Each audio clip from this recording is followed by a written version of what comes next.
The first phase of voting in the Bihar elections is underway, with the second phase scheduled for the 11th of November. The results will be declared on the 14th of November. Now, the contest will not only see the Chief Minister Nitish Kumar-led NDA National Democratic Alliance take on its primary rival in the Grand Alliance, the Mahagathbandhan, but these elections are also seeing the Assembly election debut of strategist turned politician Prashant Kishore's Jan Suraj party. Since the 2020 Assembly polls, the composition of the alliances in Bihar has changed. While the Mukesh Sahani-led VIP has joined forces with the opposition, the LJP, RV and RLM are now in the NDA. The LJP RV secured 29 seats as per the seat sharing formula, making it the largest junior ally in the NDA, as BJP and JDU settled for 101 seats each. First time both parties are sharing equivalent number of seats. Other smaller allies, Jitan Ram Majhi's HAM and Upendra Kushwa's RLM, were allotted 6 seats each. The RJD, we're now speaking of the India bloc, is contesting 142 seats in the Mahagathbandhan with 61 seats for the Congress, 20 CPI ML, 10 for the VIP, 9 for the CPI, 4 for the CPI-M and 2 for the debutant Indian Inclusive Party IIP. Now, for 3 candidates, 2 from the VIP and 1 from RJD, the nomination papers were rejected, and that gave us the current numbers. In total, the alliance has 251 candidates in the fray, including 3 seats without an alliance candidate and 11 that are set to witness friendly fights between the allies. Now, let's talk about what happened 5 years ago in the previous election. In 2020, the NDA secured a majority in the Assembly, winning 125 seats, whereas the Grand Alliance, the Mahagathbandhan, won 110 seats. BJP, JDU, HAM and VIP, they formed the NDA in the previous 2020 polls. BJP improved its position between the 2015 and 2020 polls. It won 53 of the 157 seats that it contested in 2015. And it won 74 out of the 110 seats that it contested in 2020. JDU saw a dip in the performance in the last 2 elections. Nitish Kumar's party won 71 seats of the 101 that it contested in 2015 and only 43 out of the 115 seats that it contested in 2020. Meanwhile, the Congress, the RJD and the left parties, they formed the Grand Alliance. The RJD showed a strong performance, having won 80 of 101 seats it contested in 2015, 75 of 144 seats that it fielded in 2020. Congress experienced a decline in performance over the years, having won 27 in 2015 and then 19 seats in 2020. Now, the BJP is probably looking at Chirag Paswan not merely as a junior partner, but also as a strategic asset. With Chief Minister Nitish Kumar seeking a 10th term, the 29 LJP RV seats could prove pivotal in government formation. Even though the LJP failed to perform in 2020, it registered a 100% success rate in the 2024 general elections. So, in a way, their score or their innings in the parliamentary elections far better than we've seen in assembly elections, winning all 5 of the 5 seats that it contested in 2024. I'm talking about the general elections there.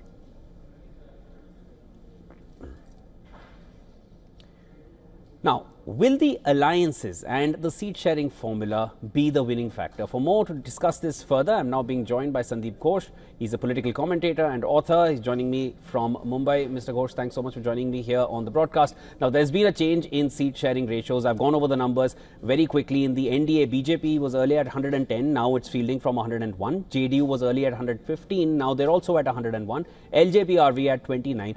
Has it been done keeping conversion potential in mind? Can this change in the alliance formula be the deciding factor? And we're talking about both sides here, not just the NDA. Absolutely. Today, elections, people have become far more scientific and analytical. And to that extent, I would say almost clinical. They look at the convertibility, they look at the winnability of it. And they also look at, even when they're thinking somewhere a seat they may not win, they see what kind of damage it can do to the opposition in terms of cutting their vote share and preventing them from converting their seats. So there's a whole lot of calculations which go in, and which is difficult, for us to comment from a distance, because much of this is booth by booth. Today, the statistics available, the kind of analytics done on the ground are far more, as I said, sophisticated, which is happening. And so you'll find, I would therefore, when people ask me, I would be very, very wary and careful of making any kind of predictions. Yeah, we've maintained that through the course of our coverage, sir. We're staying clear of predictions. We're just trying to understand the strategy behind it. Do you feel LJP's better conversion rate, at least in the parliamentary elections, would reflect in the assembly polls as well? Is there too much riding on the LJP with 29 seats this time? LJP, RV, that is. I think I liked your term. You called them a strategic asset. And the strategic asset is to some extent compensate for the in reducing equity of the JDU.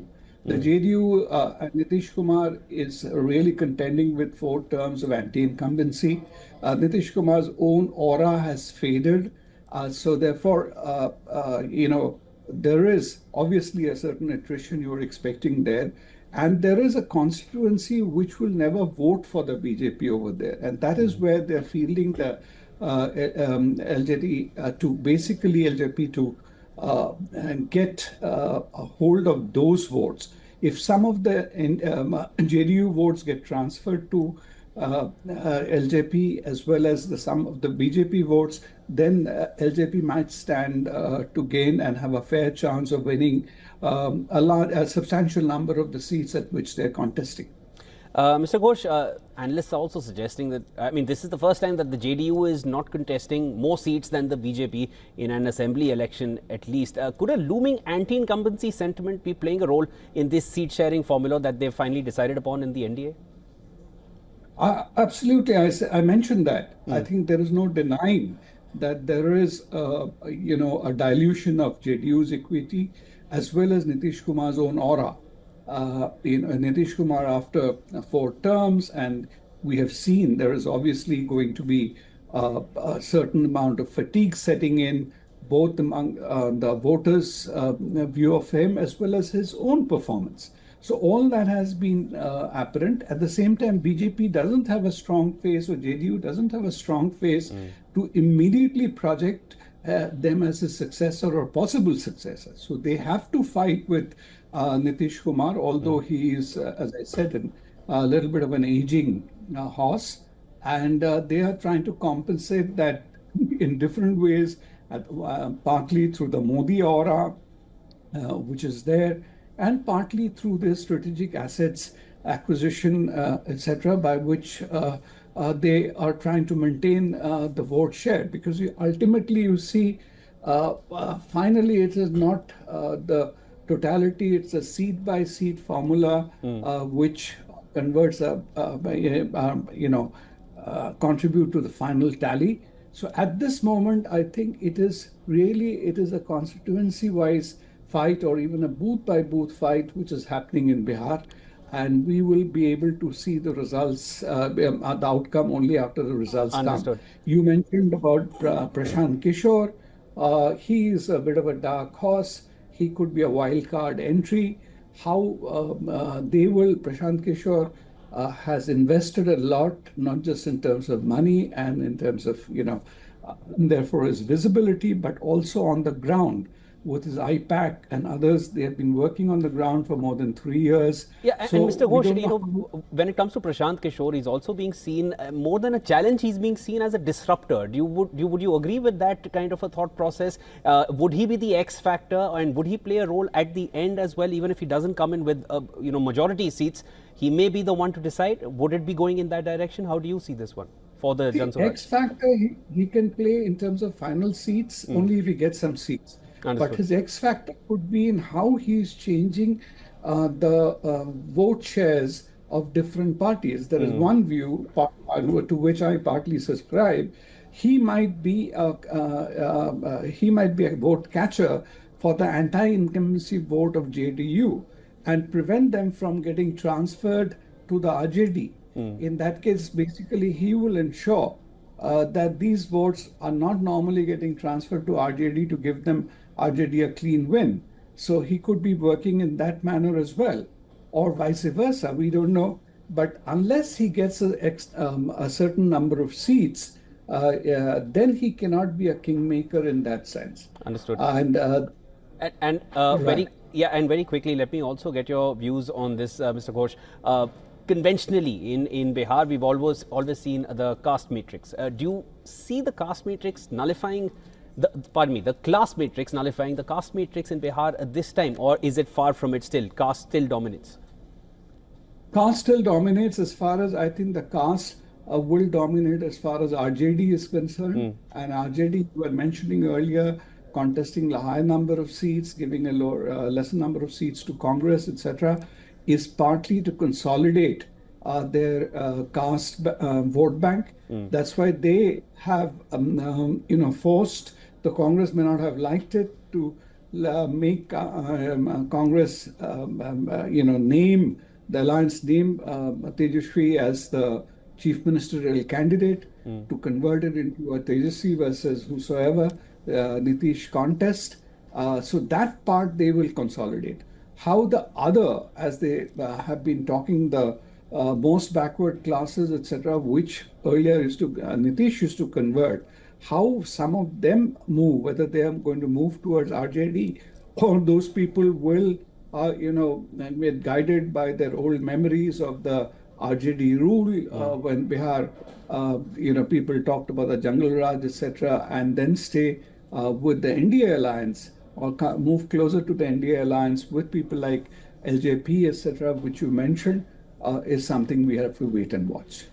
All right, Mr. Sandeep Ghosh, thanks so much for joining me here on the broadcast. Pleasure speaking with you. It was a pleasure. Another half day to go. We'll wait and watch what happens, and then 11th of November, and then finally 14th for the final results. No predictions until then. Thank you so much.